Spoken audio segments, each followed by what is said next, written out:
आज आली होती मार्केटमध्ये कारण मला हवे होते बटाटे. किती छान प्रकारे कांदे, बटाटे, लसूण, अद्रक याची मांडणी केली आहे ना, हे बघूनच मला याचा शोध घ्यावासा वाटला.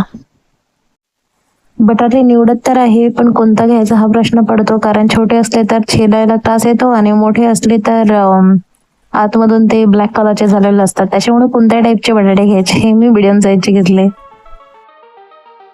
निघते घराकडे आता.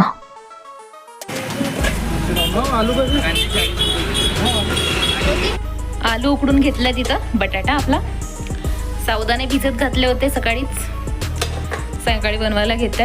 याच्यात मिरची आणि कढीपत्ता आणि थोडे जिरे घालून घेते.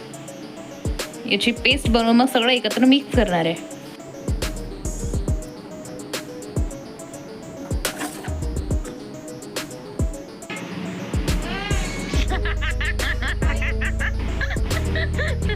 बाहेर सगळे बसले होते आणि मी शूट घेत होते तर संगीताताई नको नको बोलत होत्या. त्याच्यानंतर मी वडे आधी याचे वडे बनवून ठेवीन, नंतर तळून घेईन एक सोबत.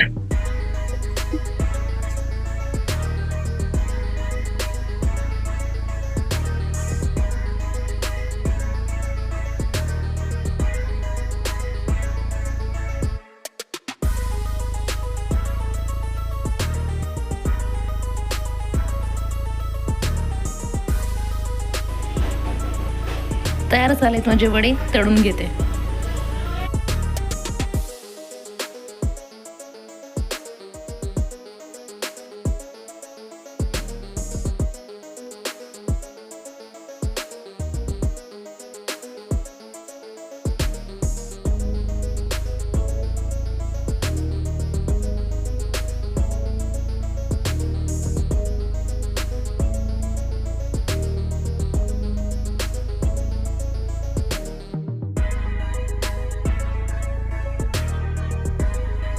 भेंडी कापून घेतली आहे. इथे मी टमाटर घेतले आहे जास्त प्रमाणात, हिरवी मिरची, थोडासा कांदा आणि हे आंब्याच्या खुला हे, आणि हे अद्रक लसूणची पेस्ट. तेल टाकलंय, मोहरी,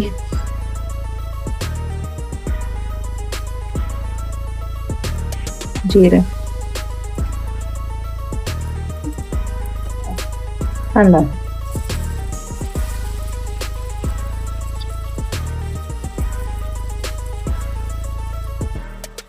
अद्रक लसणाची पेस्ट,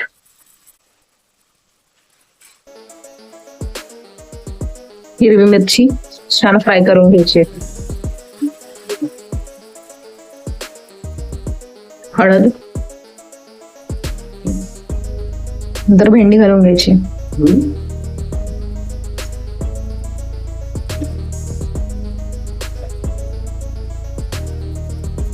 मिक्स करून घेतलंय सगळं. शिजत ठेवायचंय थोड्या वेळासाठी झाकण लावून.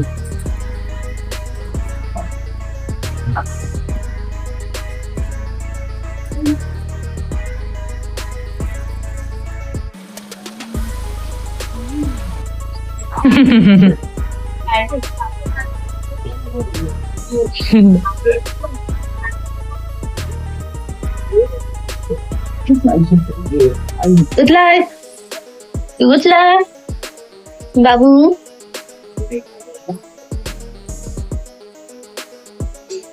दादी शिव कुठं पाहते तू? कुठं पाहते तू?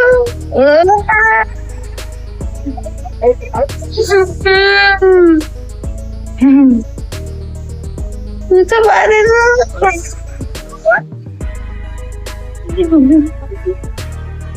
कुठं पाहते?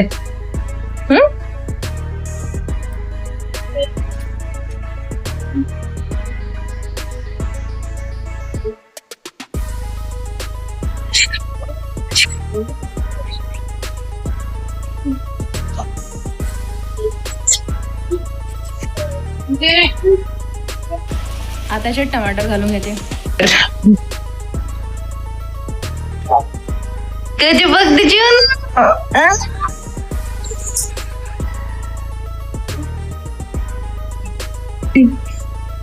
आंब्याच्या खुला या स्टेजला घालून घ्यायच्या.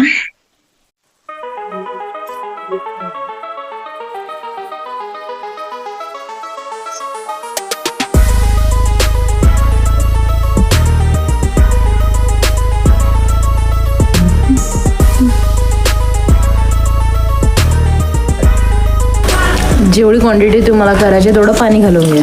मोठ्या मोठ्या युट्यूबर्सच्या रेसिपीज बघितल्या त्यांनी त्यांच्या चॅनलवर विदर्भातल्या पद्धतीने भेंडीचा आडण किंवा कोणत्या प्रकारचा आडण कसा तयार करतात हे त्यांनी सांगितलेलं आहे. पण मी सांगते की ज्या भागात जो पदार्थ मोठ्या प्रमाणावर पिकतो तयार करून घेतली आहे. ते याचं प्रमाण पदार्थ तिथल्या भागामध्ये खूप जास्त प्रमाणात यूज केले जातात. त्याच्यावर विदर्भामध्ये शेंगदाण्याचं पोट घातलं जात नाही रस्त्याच्या भाजीमध्ये, आणि आमच्या भागात जास्त तांदूळ पिकतो त्याच्यामुळे आम्ही कोणत्याही पातळ भाजीला तांदळाचं आणि गव्हाचं पीठ लावतो. इथं कोणत्याही प्रकारे बेसन घातलं जात नाही. ऑथेंटिक पद्धतीमध्ये जेव्हा आपण आडण तयार करतो तेव्हा बेसन घातलं जात नाही. खूप साऱ्या रेसिपीज मध्ये विदर्भात ती पद्धत म्हणून त्यांनी बेसन घातलेलं आहे, पण मी इथे सांगू इच्छिते की बेसन घालत नाहीत. नाश्त्यामध्ये माझ्यासाठी मी बनवलं होतं मुगाचं उसळ.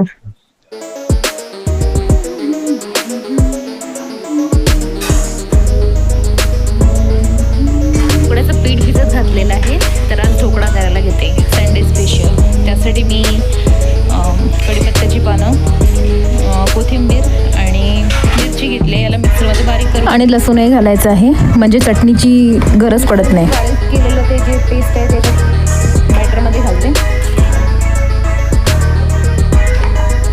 मीठ घालून देईन चवीनुसार मीठ.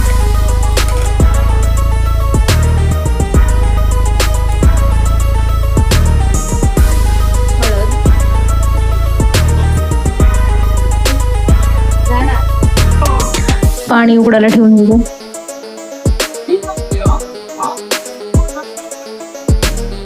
पूर्ण मिश्रणात एक लिंबू पिळून घेतला म्हणजे आपण जेव्हा सोडा घालतो तेव्हा ॲसिड आणि बेस रिॲक्शन होऊन कार्बन गॅस रिलीज होते आणि आपला जो ढोकळा आहे तो छान फ्लफी होतो. आणि हीच आहे ट्रिक ढोकळा फुलण्याची, कारण ॲसिड बेस रिॲक्शन झालं पाहिजे जेणेकरून ढोकळा फुलतो. कोणताही तुम्ही जरी पदार्थ कराल तरी जेव्हा आपण सोडियम बायकार्बोनेट म्हणजे खाण्याचा सोडा जेव्हा घालतो तेव्हा त्याला ॲक्टिवेट करायसाठी आंबट म्हणजेच ॲसिडची गरज पडते. हलकं झालंय आता मिश्रण. लगेच आपण आता ट्रान्सफर करूयात स्टीमरमध्ये.